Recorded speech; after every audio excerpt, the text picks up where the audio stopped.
Buenas tardes y bienvenidos a la sala vicaría del Hotel San Antonio el Real.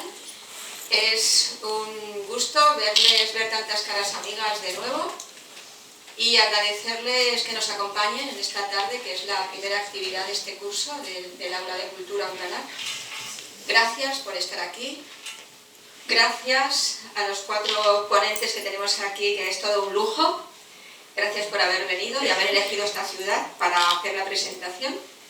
Y gracias a Isaac Martín, que es el dueño de este hotel y que sigue confiando en nosotros, que sigue confiando en el Aula de Cultura y que nos permite utilizar esta magnífica sala pues para nuestras actividades. Gracias, Isaac. Bueno, pues yo voy a decir poco porque son 4 ponentes y tienen mucho que hablar de este magnífico libro, de este magnífico trabajo.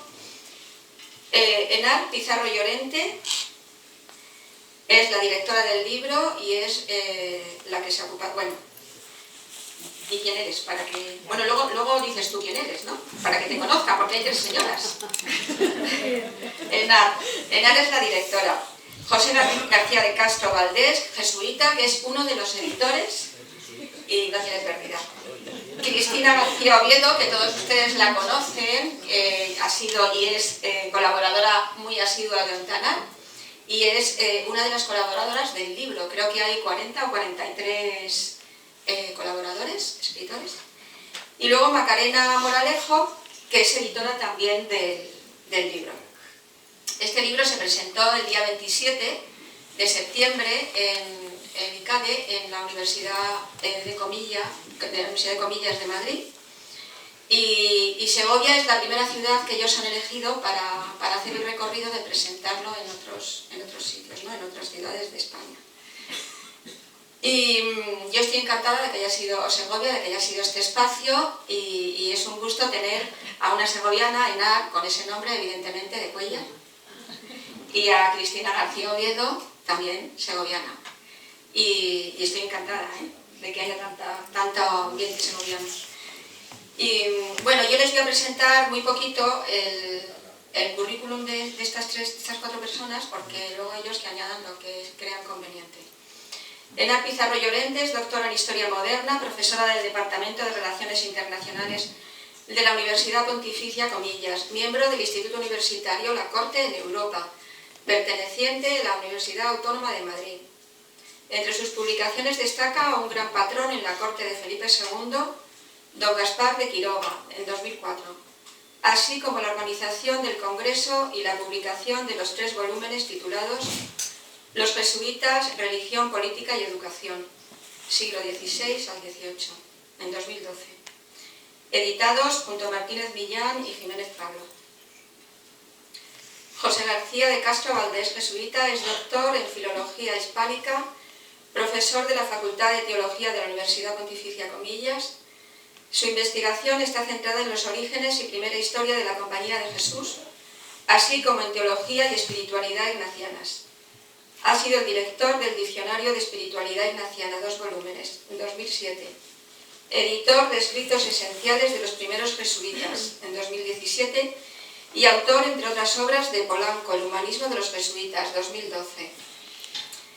Macarena Moralejo es también editora y es doctora en Historia, también en Historia del Arte, profesora de la Complutense y formada en la Universidad Gregoriana de Roma.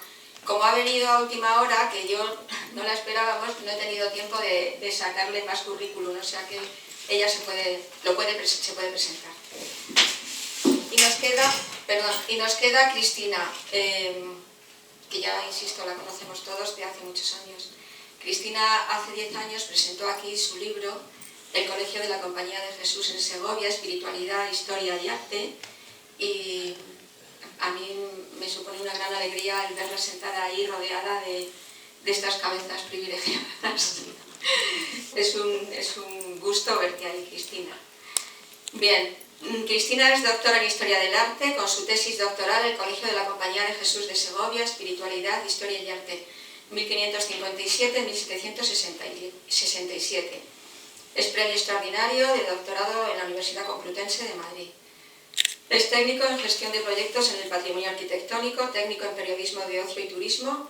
Ahora es profesora interina de educación secundaria en la Comunidad Autónoma de Madrid. Es una gran investigadora. Aquí nos presentó también hace unos años un trabajo magnífico sobre la Real Dehesa de Aldeanueva, con una campaña digital que lanzó muy bonita, que se titulaba El silencio de un patrimonio eterno, la conservación de los límites de la Real Dehesa de Aldeanueva en el centenario de Carlos III. Tiene 3 libros publicados: El mecenazgo de la Compañía de Jesús en Segovia, de la Diputación Provincial de Segovia, en 2016, y El legado artístico de los jesuitas en Segovia, editor San Román, del 14, y El Escorial en Segovia y Segovia en el Escorial, las relaciones de Felipe II y Juan de Herrera con la ciudad de Segovia, editado por Caja Segovia. Pues yo podía seguir hablando de Cristina porque me tira el cariño, pero no, lo haremos luego cuando nos tomemos una copita todos ahí en el claustro y podremos charlar tranquilamente, entre amigos. Nada más, yo le cedo el micrófono a estas personas y encantada.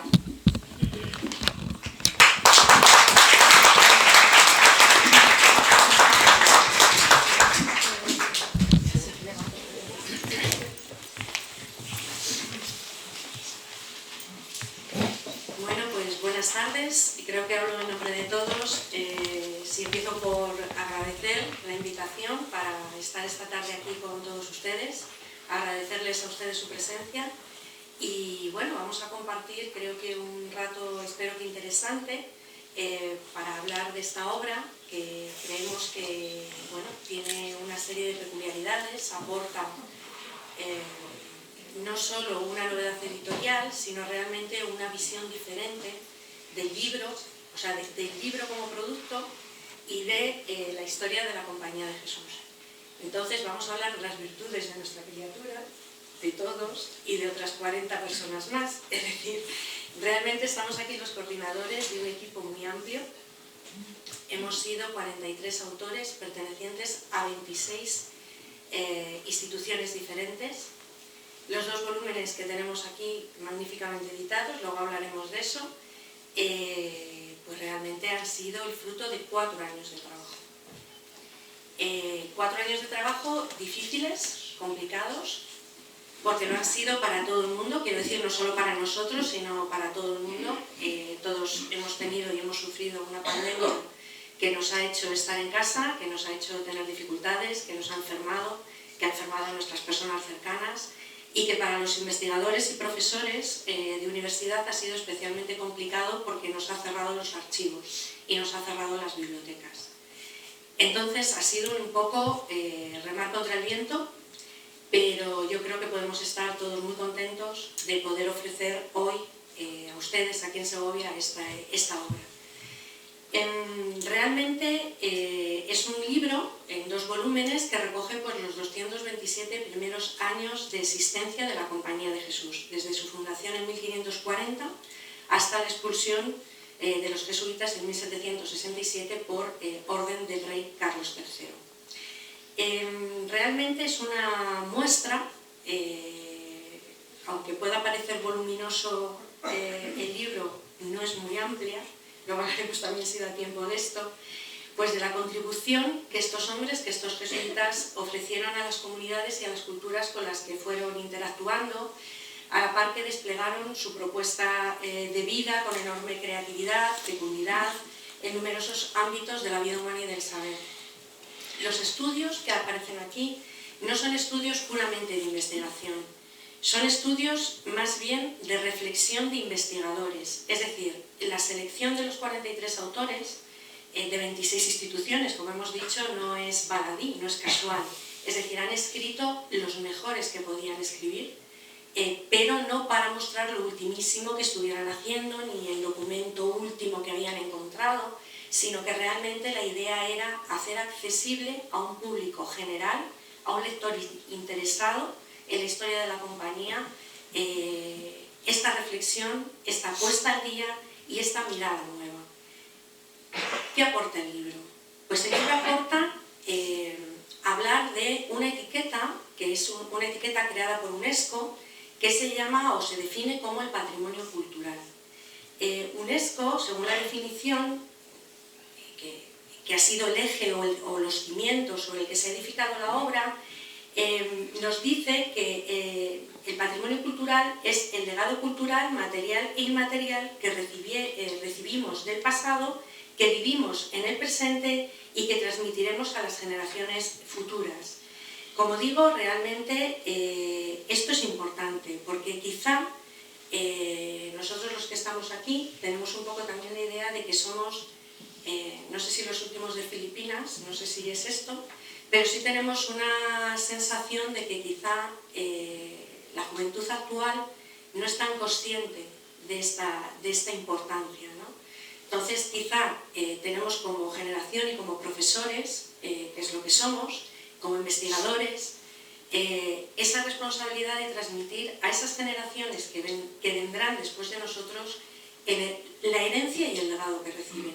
Entonces, qué mejor que a través de una institución como la Compañía de Jesús, tan rica, que nos ha permitido hacer un enorme corolario de todos aquellos escenarios y de todos aquellos saberes en los que han intervenido, y a los que han aportado y a los que han empujado. Evidentemente no se trata, es decir, no resta calidad académica el hecho de que no se esté planteando como la ultimísima investigación, muy al contrario, son artículos escritos con un gran rigor académico, con un gran rigor histórico, y además hay que alabar, en mi caso como coordinadora de la obra, que tengo que luchar con los elementos para que no sobrepasen las páginas, para que todos los capítulos queden equilibrados, para que han hecho una enorme labor de contención, porque todos ellos saben muchísimo, y sobre todo han hecho una gran labor de pedagógica, es decir, para escribir a un público que no tiene por qué ser especialista, qué sé yo, en cartografía, por ejemplo, o en farmacia, pero que pueda leer y entender perfectamente lo que le están contando. Es decir, es como digo, es obra con una escritura fluida, en un tono ensayístico, y que, bueno, pues creo que es mérito de los autores el resultado final. El título, siempre hablamos de título, porque impacto, pues impacto tiene que ver primero con el impacto que los jesuitas iban produciendo en aquellos grupos, en aquellas comunidades, en aquellos ámbitos en los que proyectaban su acción. Y luego siempre bromeamos con que los impactados fuimos nosotros, porque realmente quedamos impactados de todo aquello que habían hecho, mucho, o sea, sabíamos, obvio, que iba a ser mucho, ¿no? Pero no tanto. Y de hecho, a medida que íbamos avanzando en la estructura de la obra, íbamos avanzando, salían nuevos temas. Nos dábamos cuenta que había mucho más, que podríamos haber hecho quizá un tercer, un cuarto, un quinto volumen, es decir, esta es una primera piedra, ¿no? Este proyecto editorial abre puertas y espero que se pueda continuar. ¿Cómo se estructura por dentro? Pues la obra tiene 5 secciones. La primera es aquella que se dedica al patrimonio documental y a la cultura escrita, los primeros 7 capítulos. Evidentemente el legado jesuítico es fácilmente identificable en las bibliotecas, en los archivos que fueron dejando, porque la compañía nace en un ámbito académico. Entonces es lógico que así sea, pero también la propia documentación interna, es decir, el propio engranaje de comunicación que la compañía pone en marcha es realmente asombroso. Evidentemente, no menos relevante, como es lógico, fueron las aportaciones en el ámbito de la teología, que el profesor García de Castro nos hablará después de una manera evidentemente mucho más especializada y mucho más profunda de lo que yo pudiera hacerlo. En mi caso, y ahora ya dejo el papel de coordinadora para hablar como autora, mi participación se ha planteado en la tercera sección, que es aquella que tiene que ver con los escenarios de misión. Hemos recorrido bueno, pues, todos aquellos ámbitos geográficos y no solo geográficos en los que la Compañía de Jesús desarrolló su labor. En la fórmula Instituti Societatis Jesu de 1550 se describe claramente la pluralidad del apostolado de la Compañía de Jesús. Dice literalmente, para emplearse en la defensa y propagación de la fe y en el provecho de las almas en la vida y doctrina cristiana, sobre todo por medio de las públicas predicaciones, lecciones y cualquier otro ministerio de la palabra de Dios, de los ejercicios espirituales, la doctrina cristiana a los niños y gente ruda. Esto es muy importante. Y el consuelo espiritual a los fieles, oyendo sus confesiones y administrándoles los sacramentos. Y con todo, se muestre disponible la pacificación de los desavenidos, socorro de los presos en las cárceles y de los enfermos en los hospitales, y el ejercicio de las demás obras de misericordia, haciendo todo esto gratuitamente. En los escenarios de misión que aparecen en la obra, podríamos hablar de varios capítulos que hablan de los trabajos comunes que llevan a cabo todas las casas de los jesuitas. Dentro de esto, hablábamos un rato del capítulo de un compañero, del profesor Javier Gurrieza, profesor de la Universidad de Valladolid, sobre las misiones populares, en las que los jesuitas iban a los lugares más recónditos para realizar una predicación intensiva y popular. También siempre tenemos la idea de que los jesuitas tienen poder, influencia, dinero, pero se nos suele olvidar que los jesuitas también están en territorio de frontera, allí donde se les necesita en los casos de la exclusión social. Todas las casas se involucraban en este tipo de atención permanente a los desfavorecidos, a los pobres, a las mujeres, a las prostitutas y en ocasiones de especial necesidad, por supuesto, en las epidemias. Quizás les conocemos más el capítulo de Javier Vergara, catedrático de la Universidad de Málaga. Habla de la enorme red de colegios, sobre todo de la enseñanza secundaria, siempre con una identidad. El tema de la identidad es algo que también surca la obra. Si uno empieza desde el primer capítulo y termina al final, llegará a la conclusión de que aunque sean muchos capítulos diferentes, subsiste siempre un elemento común, que es esa identidad. Es muy interesante también el tema de los colegios. Siempre nos da la sensación de que, hombre, los colegios buenos estarían en la corte, ¿no? Pues no. El mejor colegio de la Compañía de Jesús en el siglo XVI y XVII fue el de México, el de Ciudad de México. Hay otro grupo de capítulos dentro de la misión o de los escenarios de misión que tiene que ver con las misiones, vamos a decir, extraordinarias. De estas estaría la corte, de la que he hablado antes, los jesuitas en la corte, el tocar poder, las críticas, los predicadores, las críticas a ese poder, al ejercicio del poder, la cercanía, quizá a veces demasiada. Las capellanías militares, es decir, la presencia de jesuitas en el frente, ¿no? Para labores de capellanía y a veces también para otras cosas, desde el propio diseño de fortalezas militares. Es decir, hay un tercer apartado dentro de esta sección que agruparía las misiones entre los no cristianos, las llamadas misiones argentes. Los profesores Hernández Palomo y Agustín Galán trataron las misiones en Iberoamérica. Quiero hacer una pequeña mención al profesor Hernández Palomo, fallecido en el transcurso de la publicación de esta obra, y que hicieron un capítulo realmente maravilloso, porque todos conocemos, aunque solo sea por las películas, ¿no?, las reducciones de Paraguay, pero también hubo muchos misioneros que acudieron obviamente a Asia, a África y a la América portuguesa, no solo a la América hispana. Bueno, las primeras expediciones, voy a decir dos palabras, aunque solo sea, las primeras expediciones de jesuitas a América se organizaron en 1566 y hasta la expulsión de Carlos III hubo 200. En total pasaron o había unos 4.000 jesuitas en América. Estas cifras vienen a coincidir matemáticamente con las de la expulsión, es decir, cuando se produce la expulsión en América se calcula que había unos 4.000 jesuitas, que no es ni mucho menos poco. A medida que el número de expediciones por misión fue ascendiendo, 12 en el siglo XVI, 15 en el XVII, 25 en el siglo XVIII, curiosamente la edad media de los jesuitas fue bajando.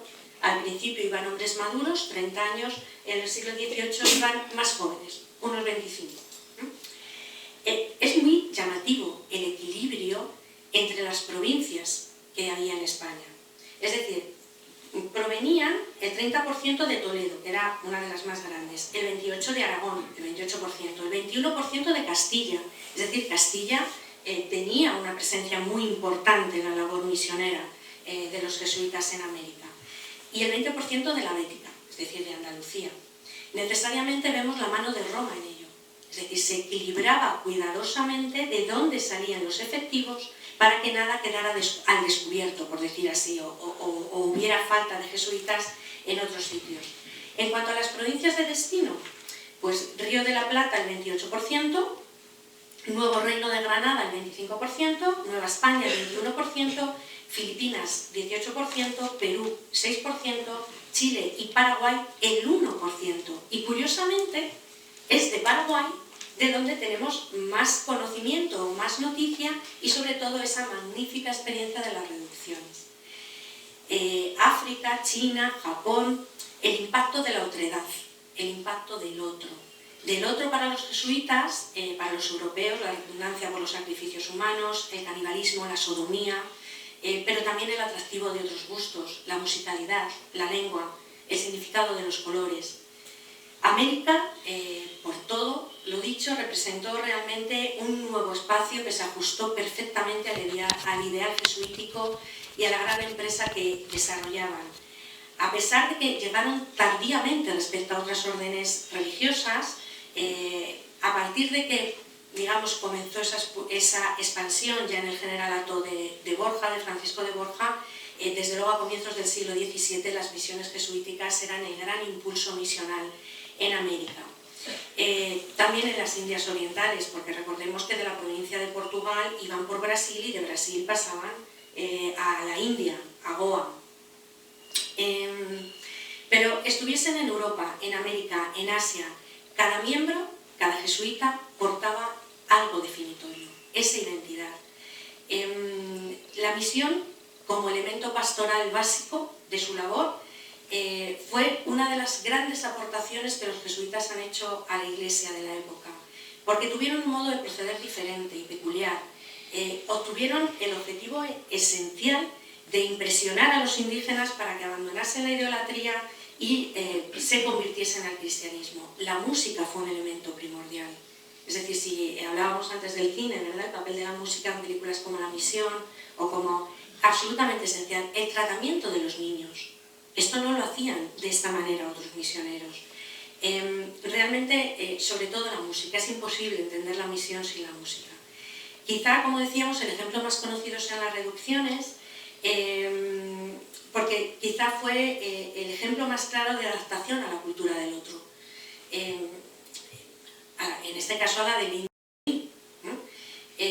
Pero realmente es algo que procuraron en general en todas las misiones, una especie de síntesis del cristiano hispano con el indígena, con el origen, con el medio de vida, con el respeto que la compañía asumió esa otredad al otro, aprender su lengua, comprender sus anclajes de conexión, para evidentemente realizar su labor pastoral.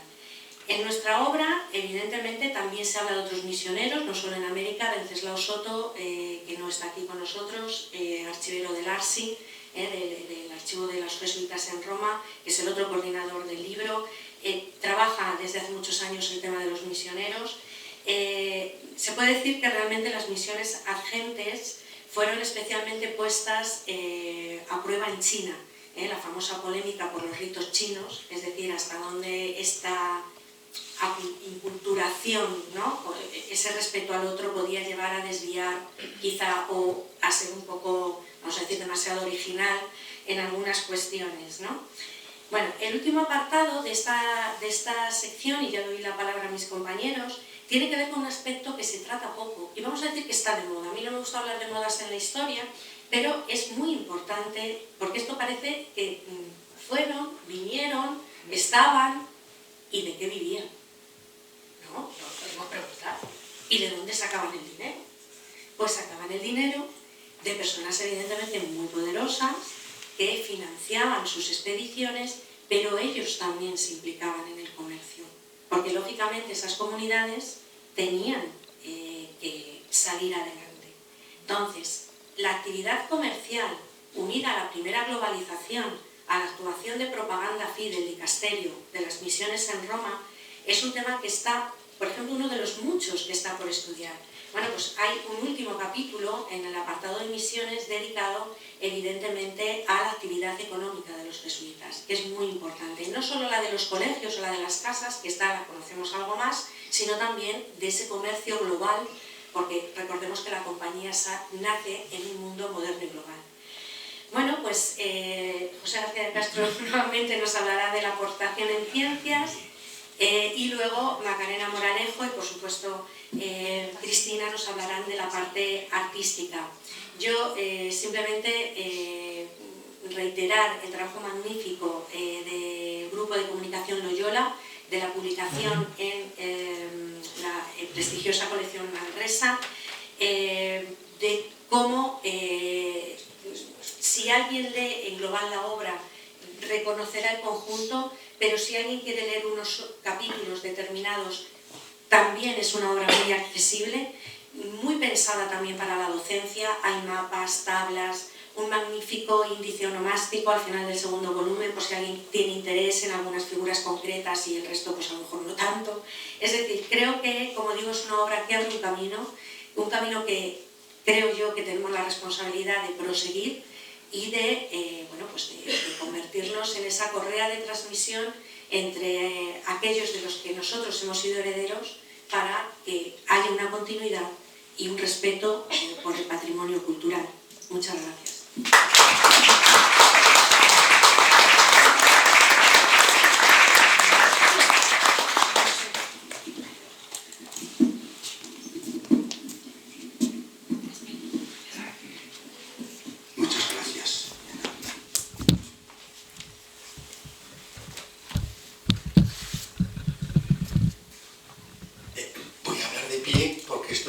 Más amplio que en esa esquina de la mesa. Yo reitero muy brevemente el agradecimiento sincero y cordial que la profesora Enar, en nombre de todos los editores y colaboradores del libro. Muchas gracias, María Pía, y muchas gracias a los anfitriones del hotel por acoger este acto. Bien, quisiera también añadir a los agradecimientos pues todas las gestiones que ha hecho Cristina para que en el periódico del adelantado del último domingo, 9 de octubre, pues saliera esta preciosa noticia a doble página, que titularon así, ¿no?, la influencia cultural de los jesuitas en la ciudad. Pues yo creo que aquí aparece también un resumen muy bueno, no solo de la obra, sino de esa categoría que llamamos impacto, ¿no? Impacto, lo más probable traducción más afín podría ser influencia, ¿no? La influencia. Pues también gracias, Cristina, por tus gestiones y, como no, gracias al periódico del adelantado por esta publicación. Bien, en los próximos 10 o 15 minutos a mí me tocaría compartir con ustedes pues un poco la influencia de los jesuitas en otras diversas áreas del saber, algunas de las cuales ya han quedado enunciadas por la profesora Enar Pizarro y que sencillamente se podrían ir recorriendo con una lectura sobrevolando el índice, ¿no? Antes de entrar en la parte que a mí me tocaría, tanto por profesión como vocación, que sería la teología, pues quedé con Enar que complementaríamos un poco tal vez la sesión de las humanidades.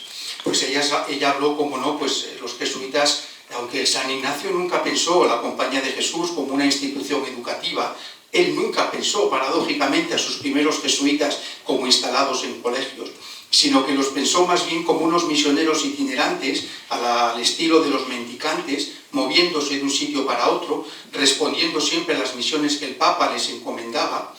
Pero he de aquí que un grupo de jesuitas que estaban en Mesina pues empiezan a hacer una cierta influencia en la catequesis con los niños, en la labor con los padres de familia, etc. Y es la ciudad la que propone a los jesuitas fundar el primer colegio de la Compañía de Jesús, ¿no? Los jesuitas en Mesina tuvieron obviamente que pedir permiso a Roma, y Roma dice, bueno, vamos a hacer un experimento a ver qué pasa si los jesuitas empiezan a instalarse y a hacerse de nómadas, convertirse en sedentarios en grandes instituciones. Bueno, el experimento de Mesina fue un gran éxito y vieron el gran poder de impacto cultural y social que tenían un colegio. Un colegio no era solamente un lugar donde se impartía competencias académicas e incluso humanas, sino que veían que era una plataforma de irradiación cultural, humana y espiritual muy grande. gracias a que se establecían colegios, pues se podía poner mucho orden en las familias, se educaba, por supuesto, a los niños, se evangelizaba a padres, se trataba con comerciantes, había relaciones políticos-sociales con el ayuntamiento, con el obispo, y así se fue cayendo en la cuenta del enorme valor de los colegios.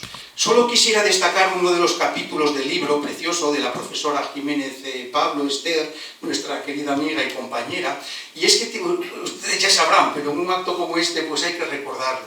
Los jesuitas fueron los primeros que establecieron un programa completo, lo que hoy llamaríamos un currículum de estudios. Esto de que las escuelas estuvieran organizadas por cursos, de que hubiera pruebas de evaluación que luego se llamaron exámenes, que los alumnos tuvieran un horario con unas determinadas materias, bueno, que se dieran unas reglas a los profesores de cómo tratar, de cómo enseñar, qué hacer con los alumnos en el aula, darles primero una prelección, después darles un tiempo de estudio, después ponerlos por grupos a debatir los temas, después recogerlo todo en unas conclusiones generales. Bueno, todo esto y muchísimo más, que no tenemos tiempo, quedó recogido en el gran documento programático de la educación, no solo de los jesuitas, sino de la historia de la educación occidental, que se llama así, la Ratio Studiorum, Ratio ad Institutio Studiorum. Ese fue el documento que marcó la educación de todos los colegios. Cuando Carlos III, en 1767, expulsa a los jesuitas, y después, 4 años después, en 1773, el Papa Clemente XIV suprime a la Compañía de Jesús de la faz de la tierra, esto es como Asterix, de toda la tierra, no. En un reducto pequeñito de la Rusia blanca, un pequeño grupo protegido por Catalina la Grande, la zarina ortodoxa de Rusia, pues mantiene viva la Compañía de Jesús. Había unas 730 instituciones, 730 colegios. La Compañía de Jesús se constituyó en la gran empresa privada de la educación, tanto para los más desfavorecidos y pobres, como la educación de las élites, que luego a veces da un poco de pena, hasta tristeza, recordar que a veces los jesuitas solo son recordados por la educación de élites. Es cierto, pero tenían la mayor red de educación popular y gratuita de toda Europa. Bueno, este es el gran capítulo de la Ratio Studiorum, porque gran parte del impacto cultural que los jesuitas realizaron en la Europa occidental y desde ahí en las misiones orientales y occidentales no puede ser entendido sin la red de colegios. De ahí quiero destacar otro capítulo importante del libro, que es la educación interna en los colegios y de manera especial la afición de los jesuitas por la literatura y el teatro. Los jesuitas se destacaron en su educación porque todos los alumnos sabían leer de manera especial y sobre todo escribir y redactar de manera sobresaliente. En esto insistieron mucho los jesuitas, en la expresión. Hay otro capítulo precioso en este libro que es sobre la retórica, los jesuitas y la retórica. Y había grandes maestros, como por ejemplo el gran pedagogo, el padre Juan Bonifacio, maestro en Medina del Campo, en Valladolid, profesor de Fray Juan de Santo María, más conocido como San Juan de la Cruz. Entonces yo con mis compañeros carmelitas, cuando ellos hablan de la inspiración divina, del cántico espiritual o la noche oscura de Juan de la Cruz, en una noche oscura, con ansias en amores inflamada, oh dichosa aventura, salí sin ser notada. 8 estrofas preciosas de la noche oscura. Yo siempre les recuerdo a mis compañeros jesuitas, sí, Dios le inspiraba la poesía, pero los jesuitas le enseñaron a escribirla, ¿verdad? Todo el sistema métrico de la poesía, los acentos, todo esto, los alumnos de jesuitas recibían una gran formación clásica basada sobre todo en el estudio del latín, el griego, todos los sistemas de acentuación. Esto nos impactó y nos maravilló.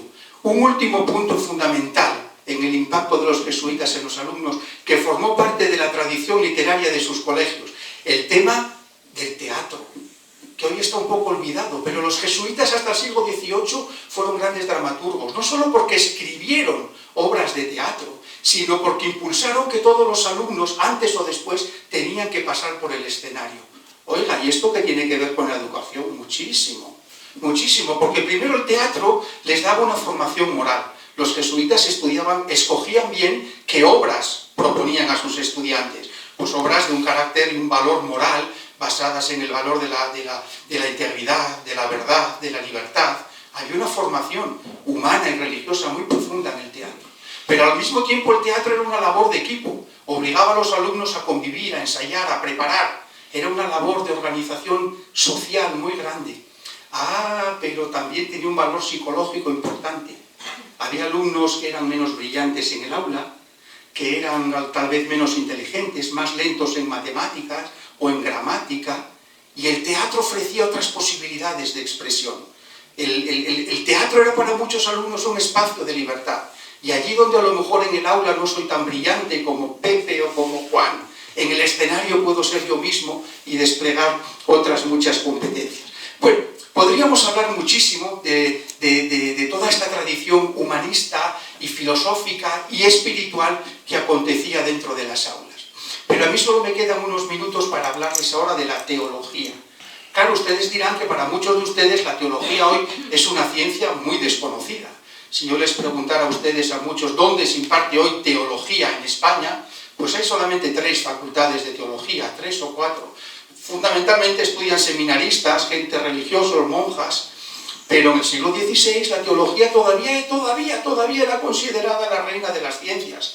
Todavía lo que decía la Iglesia y el Papa en las universidades, que muchas de ellas eran pontificias, es decir, de fundación romana, y el gran autoridad en la universidad era el Papa, pues tenían que seguir obviamente la doctrina pontificia. Esto a la Iglesia, a los jesuitas les trajo bastante conflicto, sobre todo cuando hay jesuitas en el colegio romano, grandes astrónomos, pues que ya están en diálogo, en coloquio, conservamos cartas, por ejemplo, con Galileo, y la cuestión del geocentrismo pues entra en crisis, porque ya se apunta, oye, que es que esto de la Tierra, que es el centro, no parece que es así, porque los telescopios modernos, etcétera, etcétera, ¿no? Bien, la teología. El libro tiene 5 capítulos dedicados a la teología. Anda, ¿cuántos a la teología? Sí. Tenemos que hablar de la teología bíblica. La gran exégesis de la Biblia era muy importante. ¿Por qué? Porque en 1517 un tal Martín Lutero en Wittenberg había clavado una serie de tesis, unos escritos con 92 tesis, que cuestionaban muchísimas dogmas e interpretaciones de la teología católica. Y hubo que hacer frente a las tesis de Lutero. El Concilio de Trento aparece un poco más tarde, pero los jesuitas descollaron o despuntaron desde el principio como grandes teólogos al servicio de la Iglesia.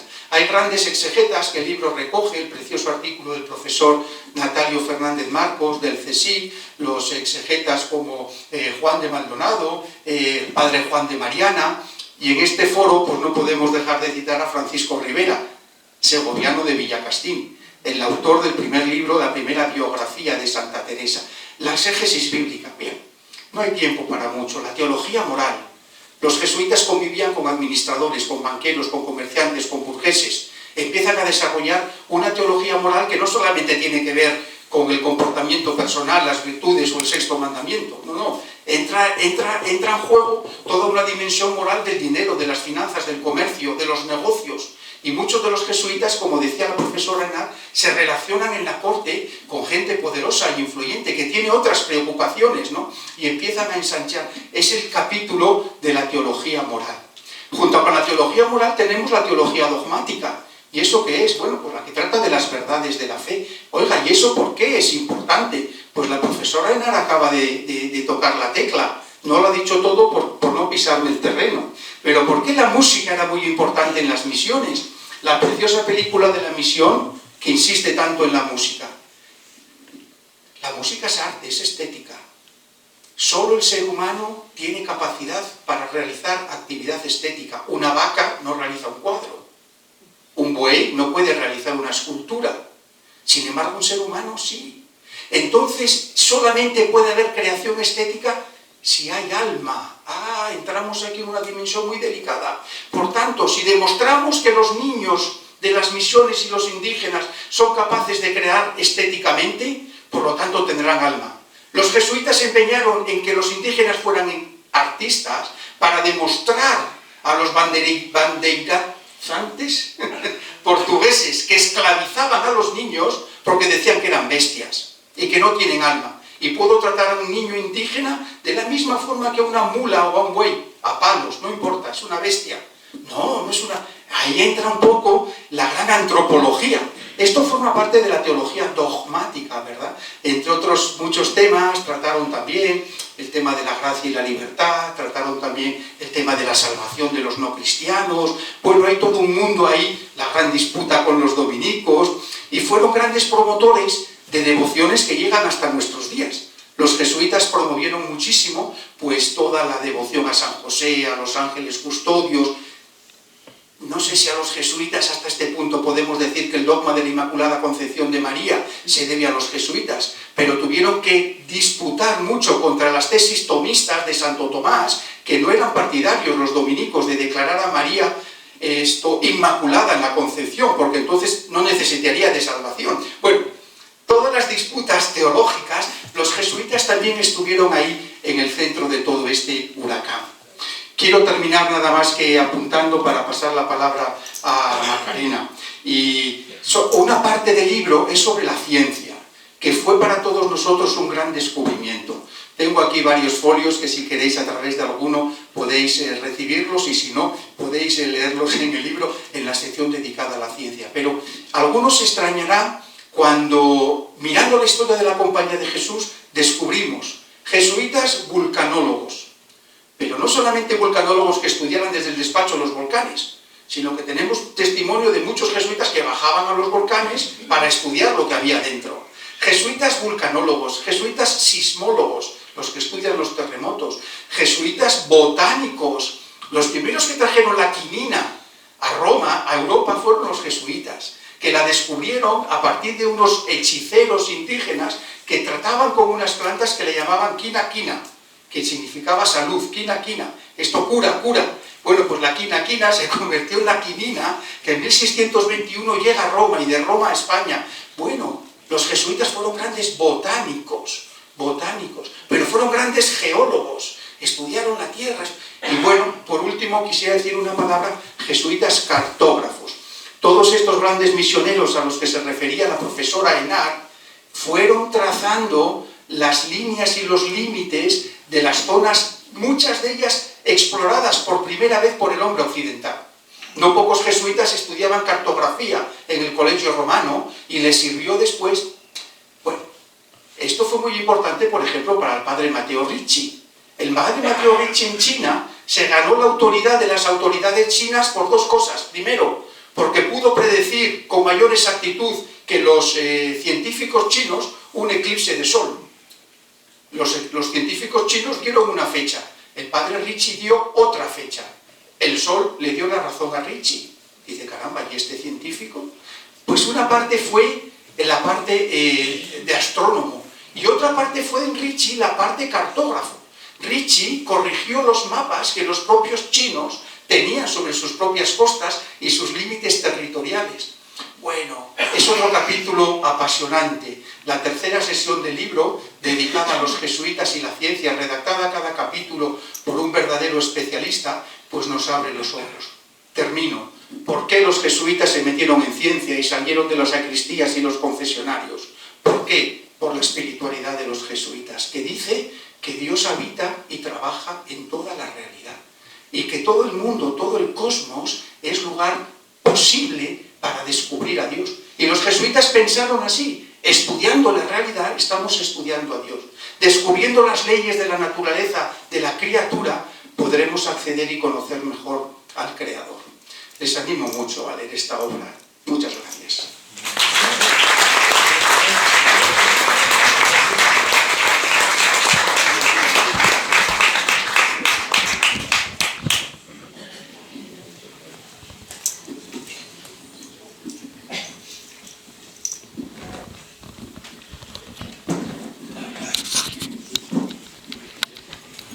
Buenas tardes.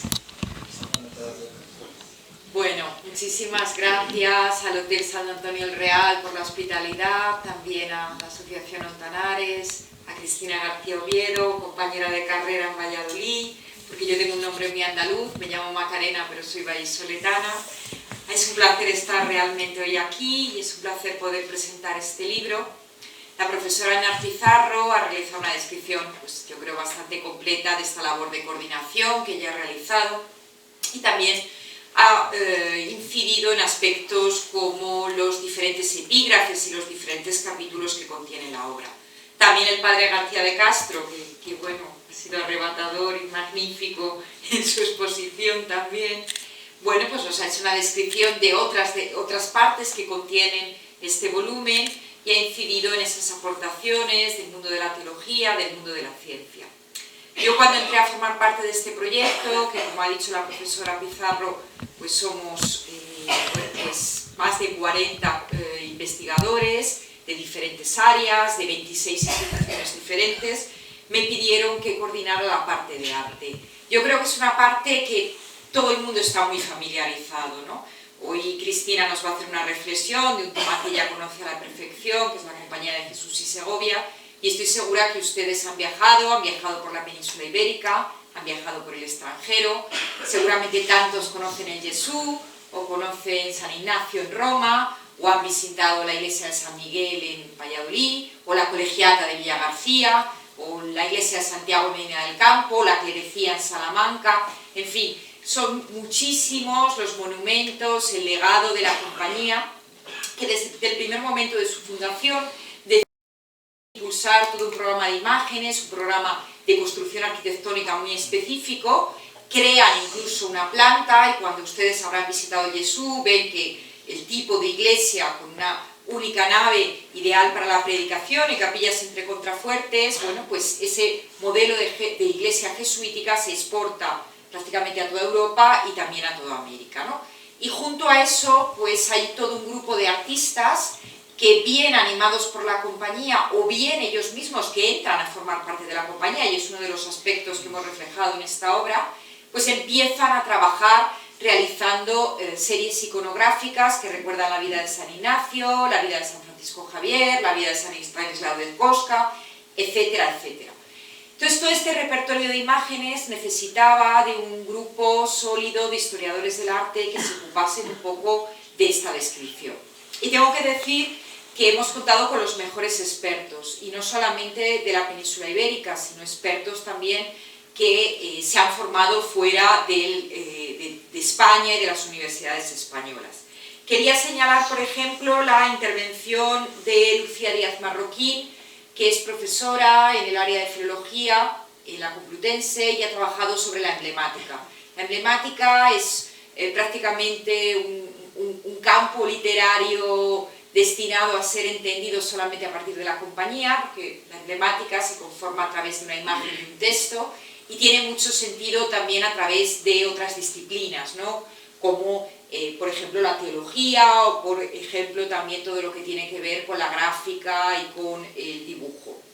También se han ocupado profesoras como Sara Fuentes de todo el tema de la cuadratura y de todo lo que es la decoración de las cubiertas de las iglesias jesuíticas. Seguramente si han visitado San Ignacio, les ha dejado sin palabras esa gran estructura fingida, arquitectónica, pero pintada, del hermano Andrea Pozzo, que era un hermano de la compañía, y bueno, pues Sara se ha ocupado de este asunto, ella da clases en la Universidad de Lima.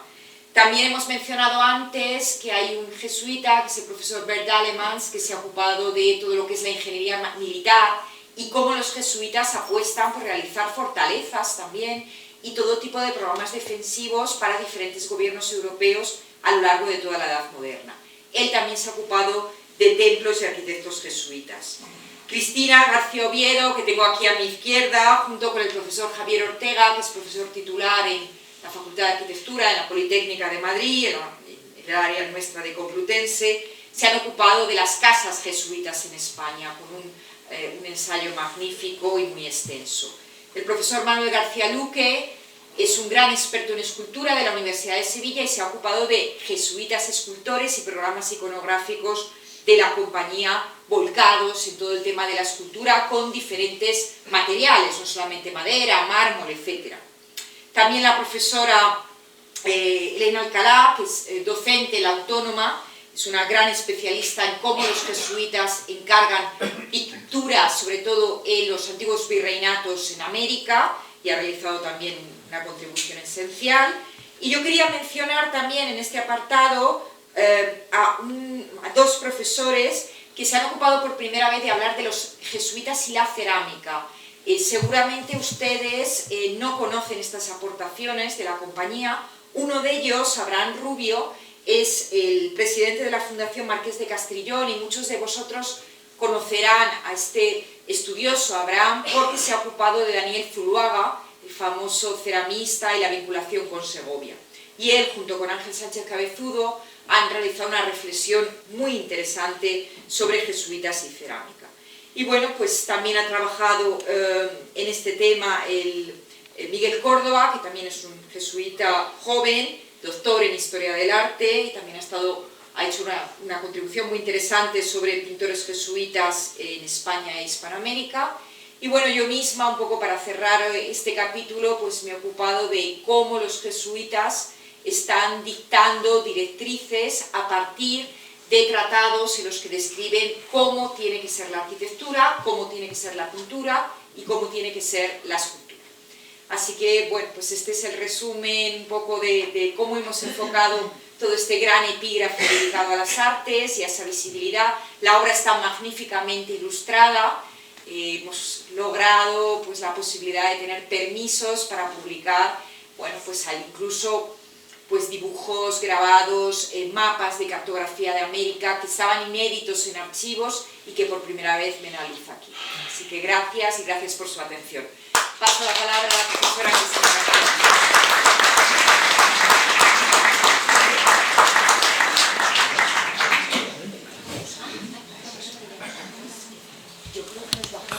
No, esperaros, porque antes de que os vayáis vamos a poner estas imágenes, por favor. Son solamente como a modo de pequeña publicidad. En 3 minutos, como hemos aludido mucho a las imágenes, ahora vamos a con un poco de música, que es música también de las jesuitas, de los jesuitas en las reducciones. Pues vamos a poner una serie de imágenes, todas tomadas del libro. Contiene casi 200 imágenes el libro, de mapas, de plantas, etcétera, que van como ilustrando el... Entonces, nada, daremos ahora 3 minutos nada más, y con la música...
Reflexiones jesuíticas.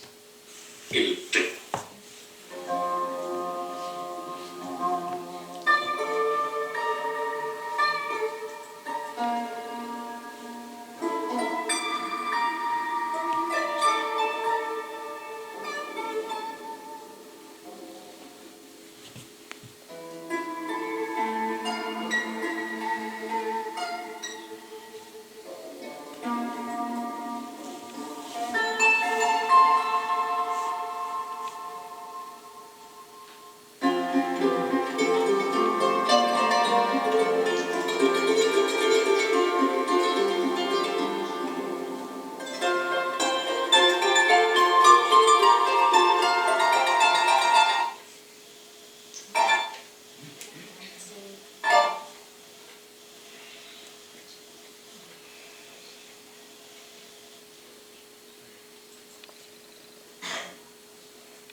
Pues ahora después de esta paz tengo que venir yo a romper esta armonía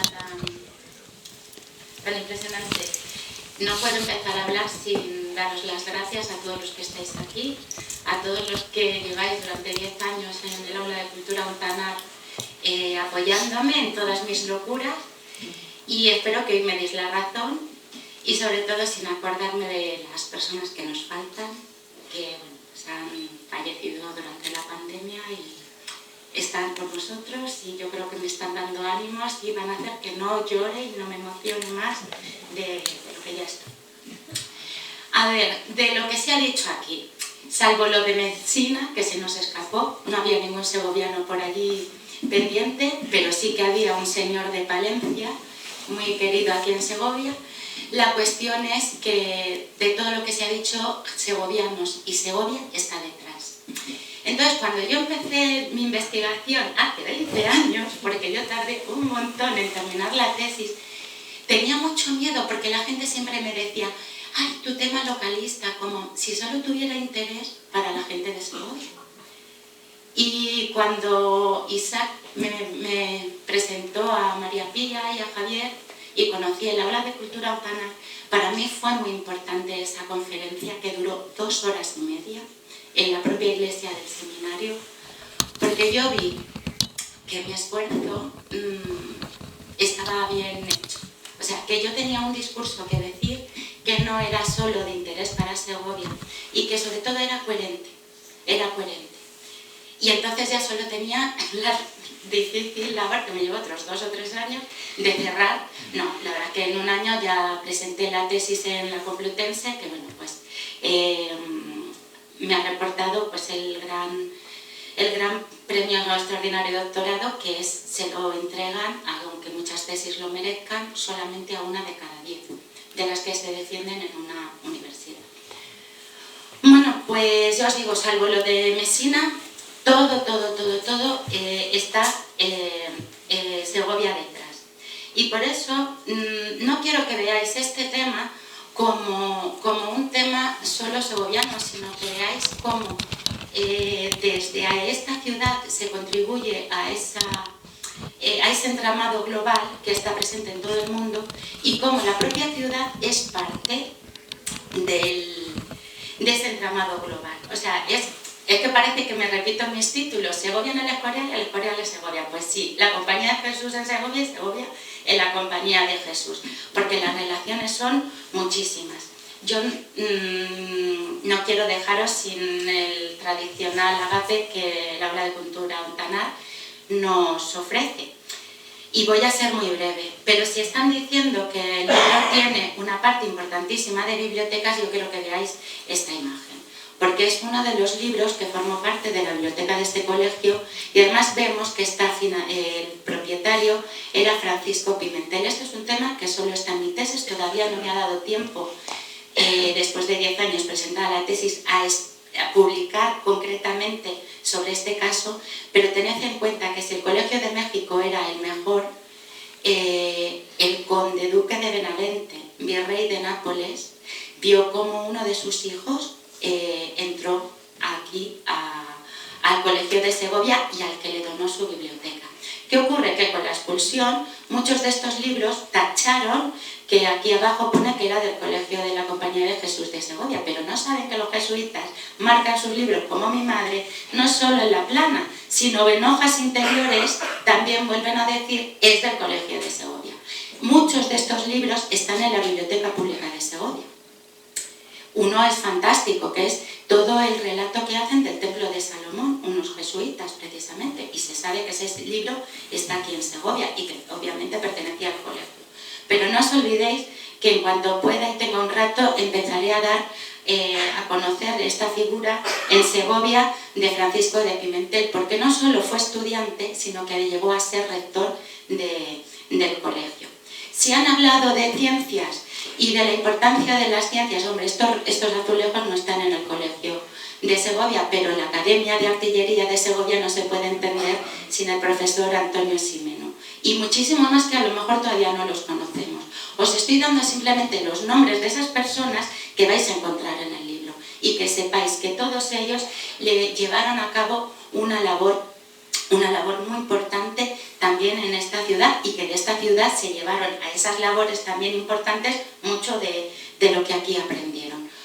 Y se tiene que tener a Segovia como una ciudad muy ignaciana. También debemos mucho a San Francisco de Borja, que estuvo hasta en Bernardos negociando la fundación de este colegio.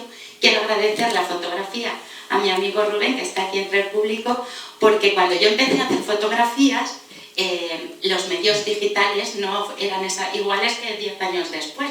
Entonces muchas de las fotografías tenía que volverlas a realizar para que tuvieran esa calidad. Una cosa, acordaros que Ignacio de Loyola se cría mucho parte de su tiempo con el contador de Castilla, Juan Velázquez de Cuéllar, en Arévalo, y que además es consejero real. Estamos en San Antonio Real. Esto es el palacio de Enrique IV. Aquí tuvieron la idea de establecer ese panteón también Isabel la Católica. ¿Quién sabe la de veces que estuvo Ignacio de Loyola en Segovia? Y en su vida, después de toda su conversión y todo esto, hay una figura importantísima que son los judíos. Y en pocas ciudades como en Segovia podía tener contacto con estos judíos. Comentaba el domingo pasado en el periódico una serie de nombres. Don Fabrique de Portugal, obispo de Segovia, sobrino del rey de Portugal, don Manuel I el Afortunado, el del Tratado de Tordesillas, o sea, una persona de primer nivel que después de estar en Segovia será virrey en Cataluña cuando Ignacio vaya a Manresa y toda esa expedición catalana que tenga.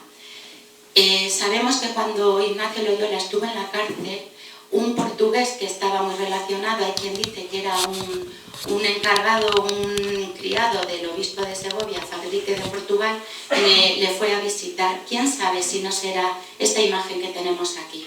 Lo que es seguro es que cuando le avisaron que su amigo Calixto de Sá estaba enfermo en Segovia, Ignacio de Loyola vino a Segovia.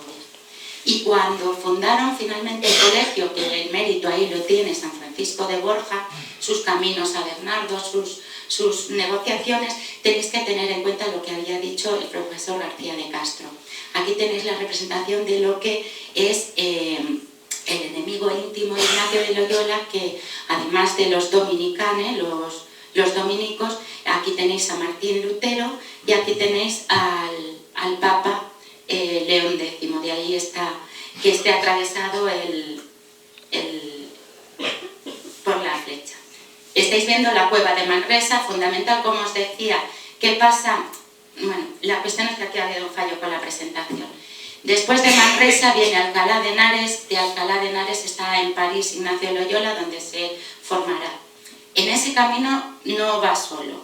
Calixto de Sá, hasta Alcalá de Henares le sigue, luego nos dicen las crónicas que se dedicó a mercader portugués, trafegó mares, o sea que se movió por todo el mundo, y ahí hay dos personas que los biógrafos de San Ignacio no se ponen de acuerdo, de apellido Cáceres. Y quiero que cada vez que veáis en el libro apellidos Cáceres, Cuéllar y sobre todo Ledesma, que os estéis dando cuenta que están hablando de personas de Segovia y todos posiblemente de un origen judío.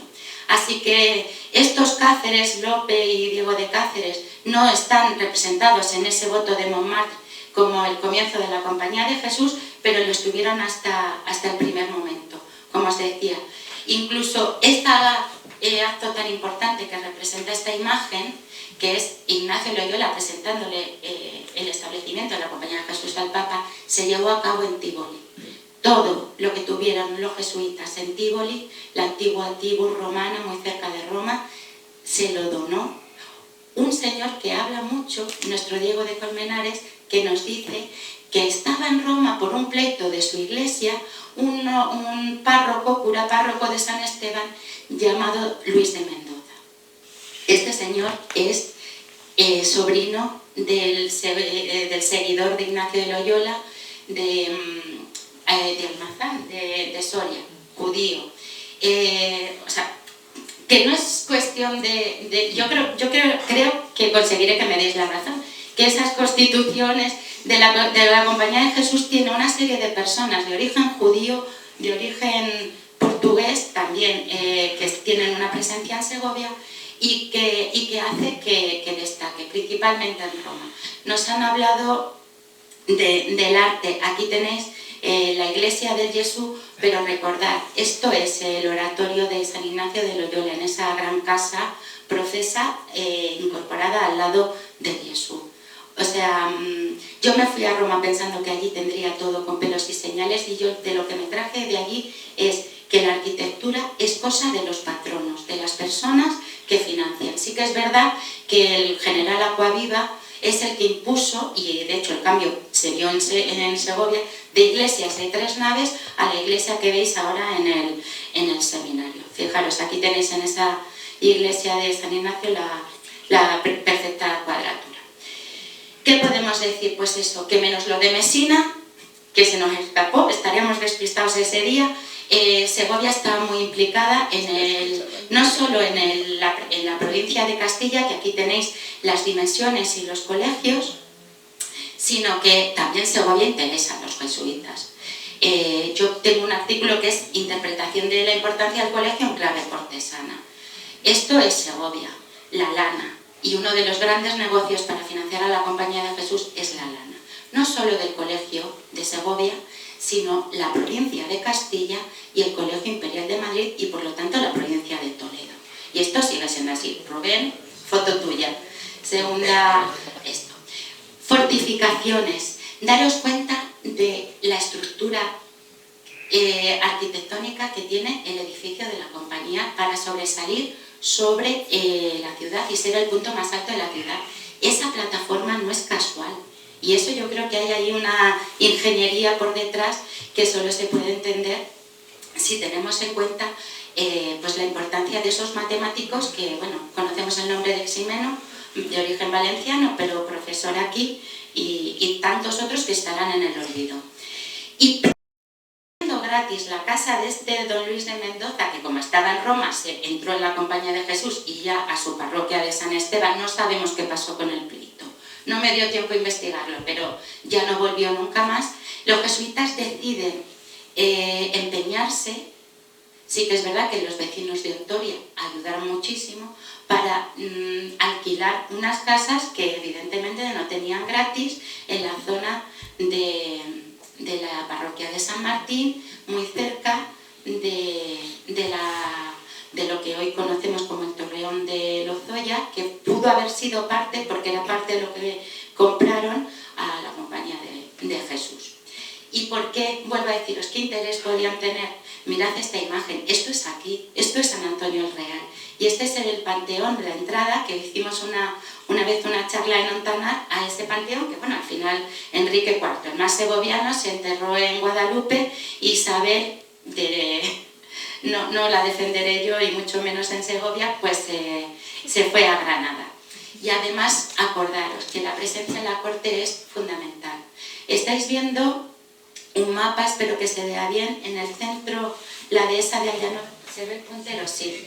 Una de mis ideas defendidas en algún que otro congreso es que este Pellejeros era la casa de Ruiz Gómez de Silva, el príncipe de Éboli, un portugués cortesano, el mano derecha de Felipe II. Esta casa de Aldeanueva sabemos que es, según otro mapa que no he traído la imagen, en la casa del presidente del Consejo de Castilla, y que cada año, durante por lo menos 3 meses, la Compañía de Jesús venía a la ciudad e invadía la ciudad y los territorios. La casa del secretario, todo, o sea, las personas según su rango tenían que aposentarse en la ciudad. Qué curioso que estemos casi sobre el trazado de Navalcaz, de la cacera de Navalcaz que ya creara Enrique IV. Así que yo, cuando me decían que por qué estudiaba Enrique IV, que no había jesuitas en aquella época, porque siempre he pensado que la Segovia del siglo XVI, que es la que me empezaba a interesar a mí, la estableció Enrique IV. Y aquí tenéis ese caserío de Aldeanueva, una construcción que se sigue utilizando en el siglo XVIII hasta llegar a ser propiedad de Carlos III, el mismo rey que decretó la expulsión de los jesuitas. Yo creo que este libro se lo podíamos echar a la cara, tirárselo a la cara, que no, regicidio, lo que sea, pero que viera, él decía, solo obedecen al Papa, pues con el Papa se lo mando, por lo menos se le atribuyen estas palabras. Mirad este grabado, no es casual que una sotana negra sobre un estrado, en lo que nos dice que es indudablemente Segovia. Yo no sé muy bien si este templo que parece romano, pero esto es Santa Colomba, o sea, esto es el Azoguejo. Esto es una zona que los segovianos han utilizado durante toda la vida y espero que sigamos todos utilizando. Y ahí los tenéis haciendo esos ministerios, porque rompieron normas, personas súper importantes, que fueron por las calles con las campanas, con los niños, enseñándole la doctrina cristiana, rompieron moldes, nadie se atrevía. ¿Qué vamos a decir de nuestro santo segoviano? Que precisamente le llevan a una de las ciudades más judías, de herencia judía, como es Palma de Mallorca, y cómo sus hermanas cuidaron, están enterradas en el Colegio de la Compañía de Jesús de Segovia, hoy el seminario, cómo ayudaron a los jesuitas, les financiaban, les ayudaban, se pasaban el día rezando en el colegio. Esta foto que estáis viendo, que para mí tiene un gran significado también de mi amigo Rubén, es una actividad que hizo el aula de Ontanar, el aula de cultura Ontanar, ante ese cuadro que hay ahí, que probablemente lo enviaran de Palma de Mallorca, está muy repintado, habría que hacer más estudios de lo que dicen meramente los documentos, pero me gustaría que vierais cómo se le veneró en la ciudad, y no solo en el ámbito, no sé si reconocéis este cuadro, está en un museo que no es una iglesia. ¿Alguien lo ha visto? ¿Lo reconoce? Un museo que depende de la Diputación de Segovia. Es que no me sale ahora el nombre, por favor, ayudadme. ¿Cómo se llama? Rodera, eso. Perdón, es que no me salía el nombre. Bueno, pues ahí tenéis no solo a San Ignacio, la Virgen secándole el sudor de su frente, sino que ahí tenéis el castillo de Belver de Palma de Mallorca. Han hablado de teología, pues no olvidéis la placa que está en la fachada del edificio. Francisco Suárez estuvo aquí. No solo es que el Colegio de Segovia, la primera inauguración de su curso, tuvo una charla como parecida a la que estábamos teniendo nosotros, a cargo de un jesuita de origen de Medina del Campo, Antonio, se me ha ido ahora mismo el nombre, Acosta, Antonio Acosta, del que la corriente de Humboldt, la corriente fría del Pacífico Sur, se llama Humboldt por un investigador viajero del siglo XVIII, cuando él fue el primero que habló de ella. Esa corriente fría que hoy lleva el nombre de Humboldt podría haber llevado el nombre de la primera persona que inauguró las clases en el Colegio de Segovia, que contó con profesores como Francisco Suárez, el padre Bonifaz. Y yo aquí lanzo una pregunta hablando de teología. José, como máxima autoridad en la sala, cuando un colegio tiene estudios de teología, y es más, al margen del colegio que conocemos de gramática, abren otro edificio que hoy no se conserva, que es Colegio de Teólogos de San Ildefonso, ¿se puede hablar de universidad? Bueno, para que hubiera universidad, normalmente siempre universidad pontificia, siempre era una concesión, privilegio del Papa, y normalmente tenía que constar por lo menos de 3 facultades. Si tenía recursos para la filosofía, la teología y muchas veces el derecho, fundamentalmente derecho canónico. Sí. Pues filosofía se entendía artes, efectivamente. Pues es que Segovia, cuando muchos colegios solo tenían para gramática, o sea, la base, empezó con colegio de artes y le agregó la teología. Y es más, llegó a ser seminario trilingüe, donde además no solo daban clase en latín y en griego, sino también probablemente en hebreo. Lo digo porque Segovia, cuando concursó para ser ciudad patrimonio, ciudad cultural, ¿os acordáis? Capital cultural, todo esto no lo sabíamos. Fijaros, se lo dieron a San Sebastián, no sé si os acordáis. Pues imaginaros si esto hubiera sido importante. Las reliquias, cartas de San Francisco Javier, de San Francisco de Borja, de Ignacio de Loyola, reliquias por toda la provincia. En la catedral, por supuesto, porque todo esto se dispersó. Y quiero que veáis el caso de este copón de plata sobredorada. Esta fotografía, seguramente podría terminar en la cárcel por derechos de autor, está en un libro publicado a nivel de la Junta de Castilla y León de obras magníficas de platería. Y quiero que veáis que en el texto de ese catálogo simplemente nos dicen que hay un anagrama de Cristo, pero que no hay ningún tipo de símbolo ni de señal que pueda identificar esta obra. Yo veo el anagrama de Jesús con la cruz y los 3 clavos de Cristo. Eso es la Compañía de Jesús. Y esto perteneció al Colegio de Segovia, como podéis ver en plata en el sagrario de la iglesia del colegio. Bueno, yo voy a terminar porque la iglesia la conocéis. Sabéis que el acueducto, el último arco del acueducto, se conoce por este dibujo que está en Francia, en París, sobre el colegio de los jesuitas de Segovia. Conocéis la importancia de esas iglesias, pero daros cuenta que estos dibujos nos están diciendo que lo importante no es la iglesia en sí, sino todas esas dependencias para los ministerios. Aquí tenéis el Yesú de Roma, evidentemente se parecen. Aquí tenéis el escudo de los fundadores, que también tenemos en una calle de Segovia donde estuvo ese colegio de teólogos, para mí universidad, de San Ildefonso en Segovia. Pero lo que quiero que veáis sobre todo es que la Compañía de Jesús se adaptó a todos los sitios. Aquí estáis viendo Macao, donde evidentemente hay un lenguaje común, pero también hay espacio para las interpretaciones locales. Porque una de las cosas que decían para la fachada de la iglesia del seminario es que siguiera el acueducto. O sea, nos están diciendo en la puerta del acueducto que no se note todo el cemento de la iglesia. Hemos conseguido quitar esa vidriera y devolver un poco el espacio de los volúmenes del colegio. Como veis, el de gramática, el de teología, está irremediablemente perdido. Simplemente que donde escuchéis que en el retablo mayor está dedicado a los mártires de Japón, que sepáis que el colegio tenía la advocación de San Felipe y Santiago. San Felipe el menor, Santiago el menor. Si hubiesen sido los mártires de Japón, hubiesen sido 30 y tantas personas, carmelitas y algunos que ellos jesuitas. Y allí lo que vemos es a San Felipe y a Santiago.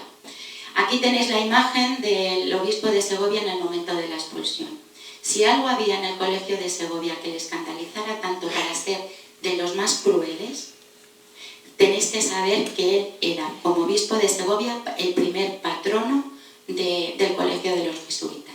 La fundación segoviana estaba hecha de tal manera que los primeros responsables eran los obispos de Segovia, con autoridad para decir, si no nos gusta cómo se están dando las clases, si no se surte bien de profesores para todas las asignaturas, lo podían cerrar en ese mismo momento. Y no lo cerraron hasta la expulsión. Así que habría que decirle a él. Y hay cosas que se han perdido. Yo hablo de esa huella imborrable del intelecto, ¿no? De las clases, del acompañar a la gente. En este libro se rescatan muchas, porque esas personas, como decía, están aquí. Entonces, cuando no tenemos noticias, tenemos que ir a otros colegios. La capilla de la congregación, que era una capilla hecha por los estudiantes y antiguos estudiantes, no tenía nunca salida a la calle, no era pública para todo el mundo.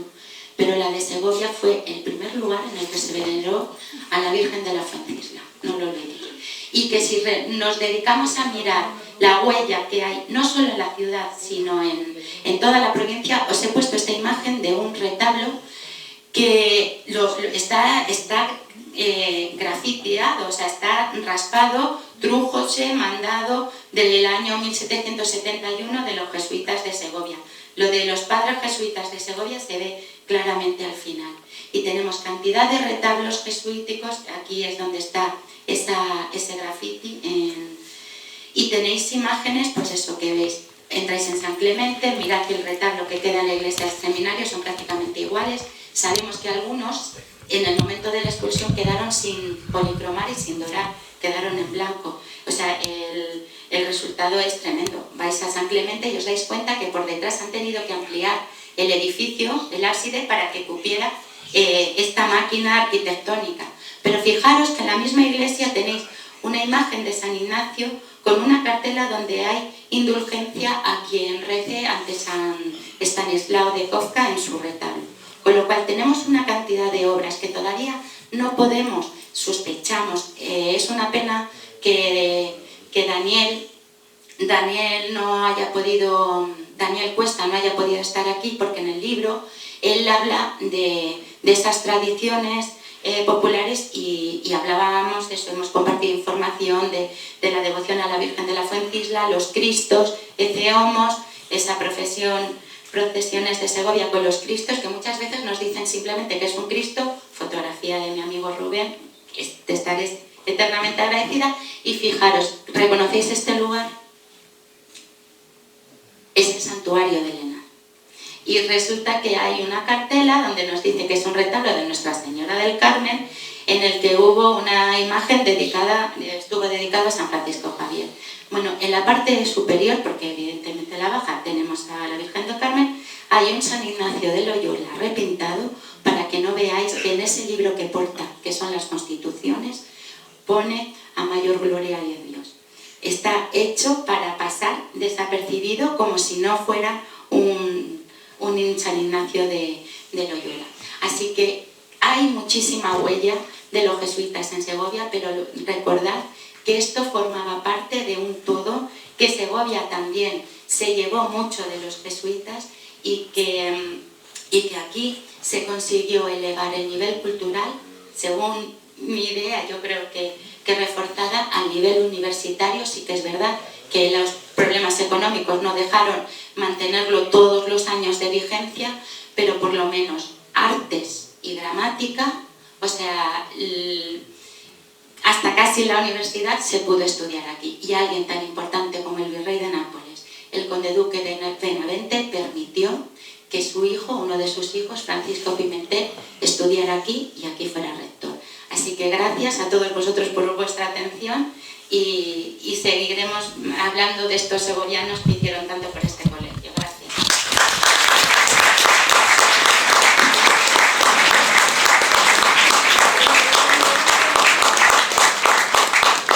Bueno, muchísimas gracias por su atención y ahora están todos invitados aquí en el claustro a vino o lo que les apetezca. Muchísimas gracias.